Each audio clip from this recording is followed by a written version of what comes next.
I feel like every single time I have faith that people online have like finally gained just like a little bit of empathy, something like this happens.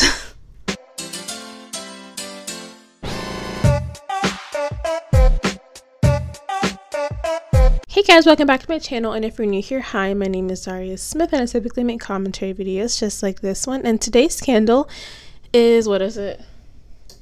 Caramel pumpkin swirl. You may notice something slightly different. I did move. I'm trying to figure out, well, not move houses, I just moved where I did my room. I'm trying to figure out a new filming background because I'm kind of sick of the one that I have right now. As you notice, the bisexual lighting is also gone. We're gonna figure it out one step at a time, but a lot has happened in this past week, and this video may have like no structure at all, and it's honestly because I have a lot to say. So to just start, I'm sure you have at least seen a clip or a picture of the new Jeffrey Dahmer series. Wait, what is it called? Dahmer Monster, the Jeffrey Dahmer series. It could have just been easier to just be called Monster, the Jeffrey Dahmer series. I don't know why he had the need to put Dahmer in there as well as everything else, but again, I digress. It doesn't matter. This video actually isn't directly about the Dahmer series because actually I didn't think it was a bad series. I think there were some stuff that could have been a little bit better, but it's also Ryan Murphy, and I have no hate to people who make like biopics or stories retelling famous popular events and all that stuff. I really don't have an issue with it unless it's Blonde, because Blonde, let me tell you, was so bad. It had scenes like this. You won't hurt me this time, will you? Not do what you did the last time? I didn't. I didn't mean to. Yes, you meant to. It was your decision. All of this is to say that when I saw there was going to be a series on Dahmer, I wasn't thinking like, oh, they should respect the victims or this is going to be horrible. My thoughts were, oh, this is actually pretty cool because I know very little about Jeffrey Dahmer. In fact, as a person who loves true crime, I only knew him as that one gay dude that murdered and ate people, which is kind of really sad because he is so much more than that. But that was my little limited knowledge from American Horror Story Hotel, I think was in that series. Or that season was where Dahmer was in it. The point is that I didn't have much knowledge of Jeffrey Dahmer, because I do genuinely think that it is really important to have shows like this because it's good to show newer generations about stories of things that happened in the past so that they don't repeat themselves, or if a person is showing signs like Dahmer did, to give that person help and to, you know, guide them as opposed to just letting history repeat itself. So I want y'all to imagine my surprise. I hadn't even finished the Dahmer series yet. In fact, I finished it about a couple days ago because I'm a working woman. I didn't have time, and I'm also in my last semester of college. So all my time has been consumed with literally doing schoolwork and one episode a week, if that. So it took me a while to finish the Dahmer series, and I finished it a couple days ago, and I was watching the clips from TikTok. I already knew. I mean, at this point, I already knew kind of the general story in the first place, but I still wanted to finish the show. I wanted to see where it was going to go. And I go on TikTok, and I'm scrolling, and I saw people sharing pictures of the Jeffrey Dahmer crime scene photos. And yes, I'm talking about those photos, the photos of the victims that Dahmer took horrifically. There's one thing to post pictures of even like his apartment, because there are pictures I saw on TikTok of a person showing like inside of his freezer where there were heads inside of bags, showing the little bucket that he would dissolve bodies in, showing human skulls on display on his shelves on TikTok. And the comments were saying, oh, this isn't even that scary, this isn't even that bad, like, you guys should see X and X post, you guys should see this murder story because this is more intense and interesting than this one. And I'm kind of just like, I look at those pictures and I'm like, those are two real human skulls that are on display. I don't see that as something like, oh, that's lame, let me look for something else. Like, no, that's horrific. Like, that's so sick and twisted. This is the same generation that grew up with pretty much no internet surveillance. We're just kind of left to the wolves to see whatever videos that were online. Everyone has at least one story like that where they saw some crime scene picture, they saw some person, and now they're so desensitized to what actually transpired and the deepness of the stories that are being told, you know? But I've been seeing, you know, these crime scene photos posts. I've been seeing people complaining that the series wasn't gory enough. Can you imagine a person talking about how they felt like the series wasn't gory enough and they wanted to see people get, you know, brutalized more? That's really weird, especially when this person that I'm talking about specifically had on Dahmer earrings. So I even saw this YouTuber who did an unboxing, as horrific as it sounds, of Dahmer's personal belongings and even his glasses, like the infamous Dahmer glasses that literally the other day when I was at work, a person came through and I was like, oh my gosh, he has the exact same glasses as Jeffrey Dahmer. Like those iconic, I hate to say iconic, perhaps infamous is probably the better word, Dahmer glasses. He had them, and they were like over $150,000 worth of these glasses that this literal murderer wore. That's just a little bit weird. No, is that just me? Am I the crazy one here? To kind of circumvent that side of TikTok, you have other people talking about the ethical implications of people posting about this online.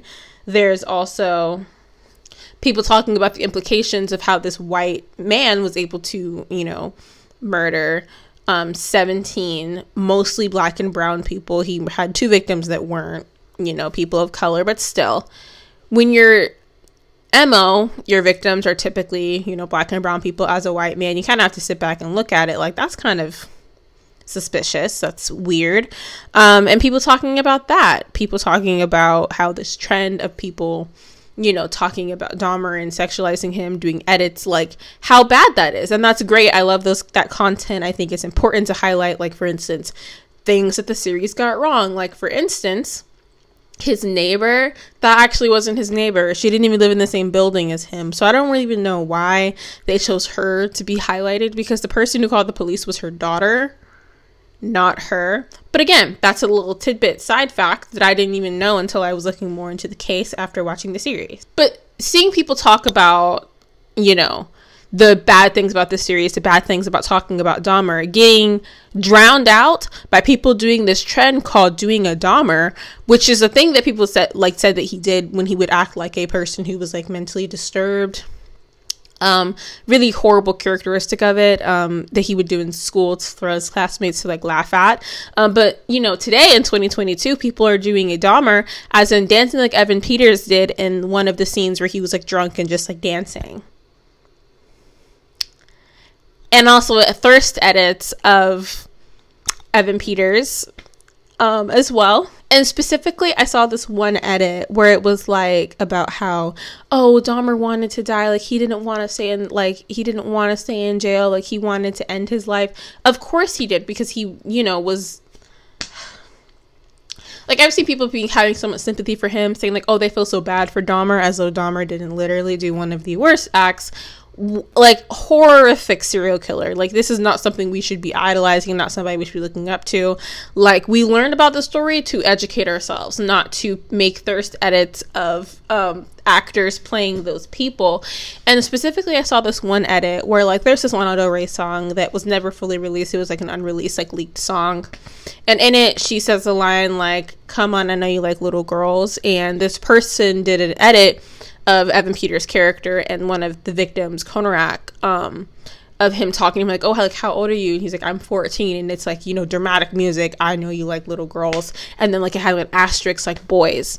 And it's like, dude, now like I said, I'm a true crime girly. Literally every single morning I listen to one of 2 podcasts, either the Tiny Me King podcast, which is more tame and normal, or I listen to My Favorite Murder whenever I'm doing grocery shopping, whenever I'm in public, headphones are in and I'm listening to My Favorite Murder. And the crazy thing is that I listen to this podcast sometimes on the way to work, which sounds normal, until you realize that I go to work at 4 o'clock in the morning. So I'm the only car on the road, and I'm listening to Karen Kilgariff talk about how a person was brutally, you know, murdered. It's insane, and it's honestly one of my red flags. But like clockwork, I would love watching documentaries about, you know, these specific acts. I remember at the beginning of 2020 when there was this case about the neck bomb from that person who was trying to rob a bank, and he was being forced to rob a bank, and it was like Marjorie. I need to look back into that case. But thing is that I love watching these documentaries. For instance, Worst Roommate Ever. I love that show so much. I just love learning about these true stories and learning about how people, you know, went through it, how they dealt with it, how the person got caught. It just makes me so interested, you know. And I think it kind of stems from when I was younger. I would watch like NCIS with my mom. And I also, in high school, I loved watching the TV show Dexter. I would watch Criminal Minds here and there. Like, I was just obsessed with all of those propaganda type of shows. It just made me feel so much joy because I was so obsessed with the process of trying to find out, you know, who murdered the person. Like, that was just so interesting to me, you know. I do think, however, that there is a way to do this ethically. And actually a YouTuber named Pinely did like a really, like, I think it's like 50-minute long video on the ethics of true crime, specifically in the sense of people who are making true crime content but while eating food or doing their makeup or whatever. I think there's like a weird line where it's like you're kind of disrespecting someone's family, and you're talking about how like their insides were scooped out with a freaking spoon or something while you're eating like soup. It's just weird. I don't like it. But he has a video on the deep dive of that side of true crime content. But in this regard, I think that there is really a line, because like I said, there are TikToks that I saw of people really talking about the truth of this story and the things that the Netflix series got wrong, different cases or different stuff that they decided to leave out. There are people, you know, highlighting the things about the victims, you know. I just want you guys to sit back and imagine, like, if your sibling or your uncle got like murdered and you go into TikTok and you see somebody posting an edit or grieving about how cute their mugshot pictures are, how would that make you feel? Perhaps gross, perhaps disgusted, because it's literally disgusting, the thought process of doing that, you know? I think that further, like, moving forward, we really should tell the stories from the victim's point of view or the victim's perspective, and keeping the victim's family in their minds when they're making this, because again, some of these stories are really horrific and really bad, and I do think that there is something to gain from learning about these situations, because, like, you know, for me, I know different tactics that I can use if I'm going somewhere by myself and I need to get myself out of a situation. Through watching some of these true crime things, I've been able to know things that I can do in order to prevent something bad happening, or in order to protect myself if something does happen, you know, because I'm not like I don't know if you can tell, but I'm not a particularly strong gal, so I try my best to figure out ways to protect myself, and it's kind of sad that I have to do that in the first place, but that is aside, that doesn't really matter for this video. And the whole vibe of just this true crime content of just profiting off of these victims and their families and not really caring, making these posts about how, you know, it's just weird. Which leads me into talking about the TikToks, because Jesus God, they're so horrible and gross. As I mentioned, the story is kind of crazy all over TikTok right now, and specifically there is these group of people in Gen Z that are trying to cancel Katy Perry and Kesha, which is funny because Juicy J is the one who said the line in Dark Horse about Jeffrey Dahmer, but that aside, they're trying to cancel Kesha and Katy Perry for referencing Dahmer in their songs. That's something that people do all the time. Literally, one of Corpse's songs mentions Lucas, the one guy that from that one documentary, Don't F Your Cat or whatever it was.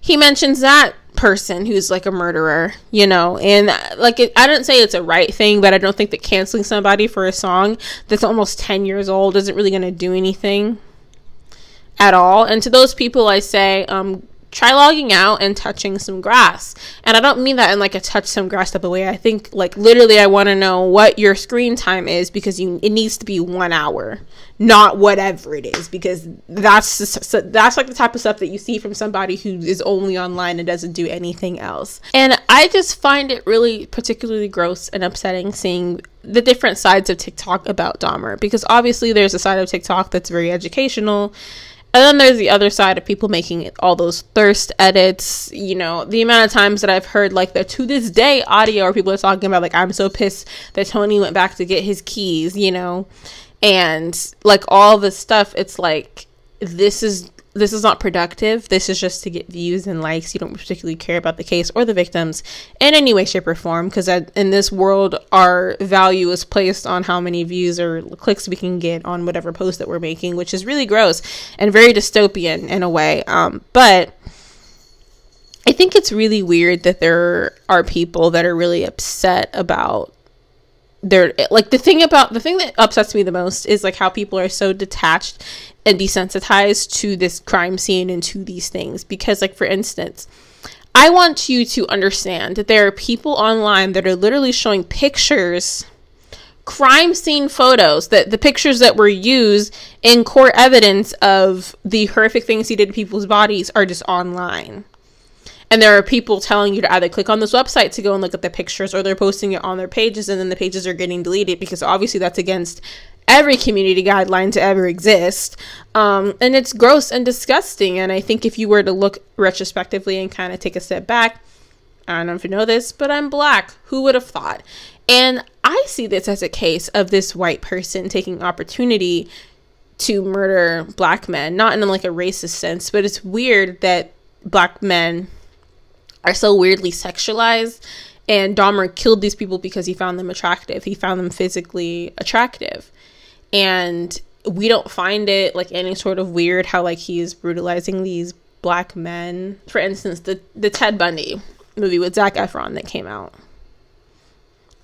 Imagine if in this, The Extremely Wicked and Shockingly Vile, like imagine if they showed Zac Efron brutalizing those women. Imagine if they showed him assaulting all those people, all the sick, messed up stuff that they did to them. There would be riots. People would be like, why are you fetishizing, you know, the brutalization of women? Like, this is so anti-feminist and blah, blah, blah. And it's like, the series didn't show like so much stuff, you know, but I think that's a good thing. I think that what it did show was just enough for you to understand the magnitude, but not too much to where it's like sick to your stomach type of stuff. Because there is obviously a market of people that want to see that stuff, but I think for a Netflix series, that's not the room for this, especially when this is like not historically accurate, but based on true events. It just feels weird and icky, you know? So I think that people only care about the, you know, the sanctity of victims, or caring about the victims, or like not, you know, like respecting them whenever it's like women or whatever. But like there are people that are talking about the victims of Dahmer, which I obviously appreciate. I'm trying to bring awareness to the victims of Dahmer right now. And I think that this is being overshadowed by people talking about the series or talking about whatever it is to come across their mind. And it's stupid. I think that it's disgusting, and I think that we should talk about the victims of Dahmer, and we should talk about how disgusting this is, and we should not make thirst edits, especially when Dahmer isn't even cute, like not even a little bit. And neither is Ted Bundy either. I don't understand. Is it the manipulation? Is it the sociopathic tendencies? Like, I just want to know, like, what is it, you know? And the only victims that have gotten sympathy or have been talked about the most online have been Konarak, obviously, he's a 14-year-old kid. From Laos, and then you have Tony, who was deaf, very sweet, who had an extended relationship with Dahmer. I don't know if that's accurate or not. I haven't looked into that as much. And then obviously the one that got away, Tracy. Those are the only people who I have seen gotten their own edits or been talked about the most, or like, this is the truth about this. And I think it's weird because there's 17 victims, not 3. And Tracy, I mean, he got away in that essence, but he's like a murder victim, you know? And I think that it's weird. I don't like it. I don't like this culture or this discussion of how people are just using the situation to just make money off of and not actually care about the well-being of the victims' families and whatnot. It's just weird and gross to me. So I guess my general final thoughts are, don't be weird. I guess, like, I just don't understand why there's this culture around pretending to care about victims. I think it's really gross, and I think that true crime is great at times. Like I said, I'm a true crime gal. I love it. It's my favorite genre to watch. I love horror movies. I am just weird like that. But I also understand that there is a line that shouldn't be crossed. Like, for instance, there's like this new Dahmer confession tapes or whatever. I'm not watching that. And I think that it's important to know about the warning signs. But I think that sensationalizing this dude is just really gross and weird. You know? But I guess that's it. I've been talking for 45 minutes. I have a timer in front of me. That's what I keep on looking at. I'm talking for 45 minutes. So if you guys like this video, make sure to give it a big thumbs up because it does help little channels like mine. Make sure to subscribe to me as well if you would like to. I post once a week, typically on Wednesdays, and yeah, let me know if you have any ideas for what I should do for my new background. I have like a whole area now as opposed to a tiny little corner. So give me your ideas, comment them down below, or send me like stuff on Instagram. I don't know. I just want something new. You know, I'm gonna get rid of this too because it's cute, but like I'm kind of over it. But either way, make sure to stay happy, stay healthy, and stay safe. And I'll catch you guys in the next video.